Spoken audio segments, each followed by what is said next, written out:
Hello, my name is Emmanuel Ortiz with SLC TV, and here is what's happening in Sterling and Lancaster. The Seven Bridge Writers Collaborative will be hosting on September 21st at 10:30 a.m. a lecture by Joe Muley on getting the most from your library. For more information, visit www.sevenbridge.org. The Bigelow Public Library is hosting an Internet Privacy Lecture on September 19th at 6:30 p.m. This lecture will discuss what Internet privacy is and how to protect yourself. For more information, call the library at 978-365-4160. Armchair travel to Kenya at the Sterling Senior Center September 19th at 3:30 p.m. Steve Doxley will take you on a tour of Kenya and answer questions about his visit. For more information, call the Senior Center at 978-422-3032. The Sterling Senior Center will host an Apple Fest luncheon and bake-off September 25th at 11:30 a.m. Donations are requested and reservations are required. For more information or to register, call the center at 978-422-3032. I'm Lex Thomas of Sterling-Lancaster Community Television. I'm delighted to have with me today, as we're in September and September is back to school, so how appropriate to have representatives of the Houghton Elementary School PTO here with me. I have the co-chairs. I have Jennifer Mason and Anne-Marie Jabber. Welcome to you both. Thank you for having us.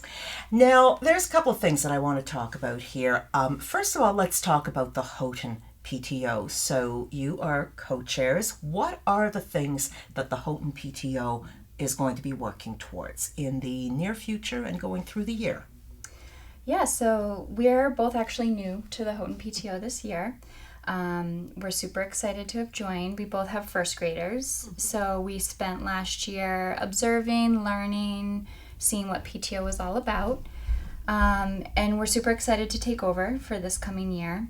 What we're going to be working on is the main goal of PTO is to fundraise for the school, for teachers, for the benefit of teachers and students, and to also connect with parents, keep parents connected, keep communication lines open, work on improving those lines of communications. So for the fall season, we're looking forward to a variety of fundraisers that we're going to be running. Our annual Mums fundraiser, which is always quite successful. Fall's a great time for the mums. That's happening on September 14th. That will be pickup day for our parents to come get their mums. We'll also be doing our third annual Booster-thon Fun Run, which is a great program. It gets the kids really involved. The kids actually run laps around the outside of the school, and each lap earns a certain amount of money that's donated by parents and family and friends to the school. That's our biggest fundraiser of the year. That happens on October 17th. We kick it off with a pep rally, do a lot of fun events at school, a lot of talking about the fun run with the kids. Yeah, someone comes into the classroom every single day. Yep, the kids are very engaged with it. So that kicks off on October 7th. And then after that, we pretty much quiet down until the spring in terms of fundraising. Right. We also are focusing, we have our Meet Your Teacher Night, which is coming up on September 19th. That's a really important night for parents to be able to attend. They get to meet their teacher, their kid's teacher. They see the classroom. They see the school. We're doing a new thing this year where they're going to meet all the specials teachers, the gym teacher, we have a new art teacher this year, and the music teacher. Also, our library we have a lot of new renovations for the library.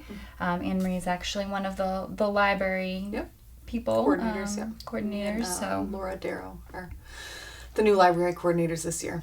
Oh, excellent. Yeah, and so the renovations, I think we're in stage 2 or something like that. But a lot of them have already been done. They've put murals up. They've painted. It looks like a whole new library already. Excellent. Yeah, the murals are very kid-friendly, so Yes. it's very inviting. The colors are a little bit brighter now. It's a really great place for the kids to come in and see a whole new nice big mural, colorful mural on the wall. So we're excited about that. Now, Anne-Marie, let me ask you. Now, I know that membership to the actual PTO is now closed. That organization is set up. So how can parents get involved who are not necessarily PTO members, but who want to support this and who want to know what's going on? Yeah, so we have an email that they can email with any questions. We also send out something in the beginning of the year to all the parents that says, like, gives them all the opportunities basically for volunteering, and they can, write on the form whatever areas they're interested in pursuing.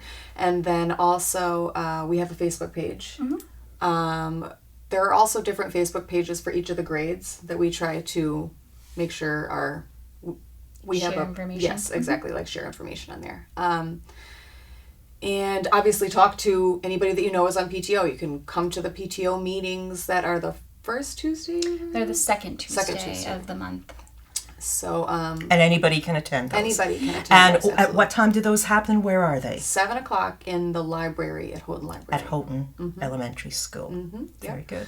Yeah, our first one is coming up. September 10th, this coming Tuesday. 7. Very good. And there's a lot of people at that one. Now, I know that you are specific at this point to Houghton Elementary School, and I'm sure that you will eventually move through the system.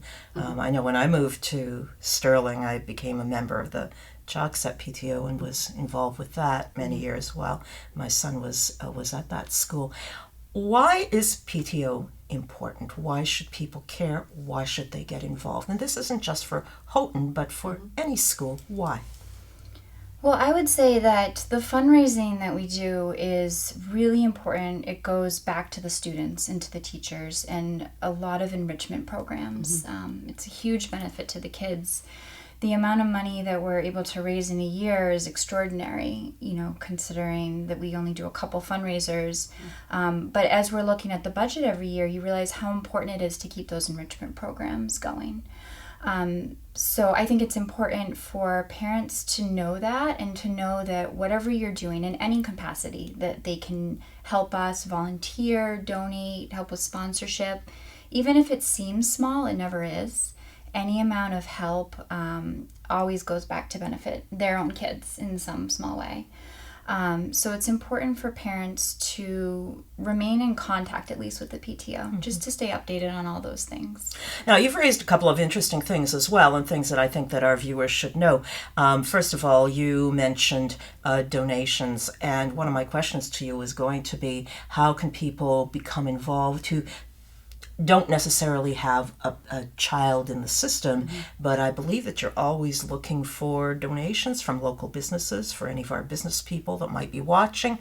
This is an excellent way of both helping the school and promoting your business as a good corporate citizen and as a member of the community. Is that correct? Absolutely. Even if you don't have a child at Houghton, local businesses, we're always looking for sponsors. We can take donations that go right back to the school throughout the year, and volunteers too. You don't have to have a child at Houghton to come and volunteer. And I can't stress how important volunteers are.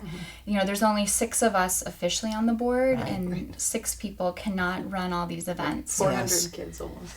Yeah, so we rely heavily on the help of parents and others in terms of volunteerism. So as long as you're Quarry certified, which you have to go through the state, and I believe the badge is for 3 years before it expires. And it takes a couple of months to go through, right? The paperwork. Yeah, and it can take a little bit of time to go through.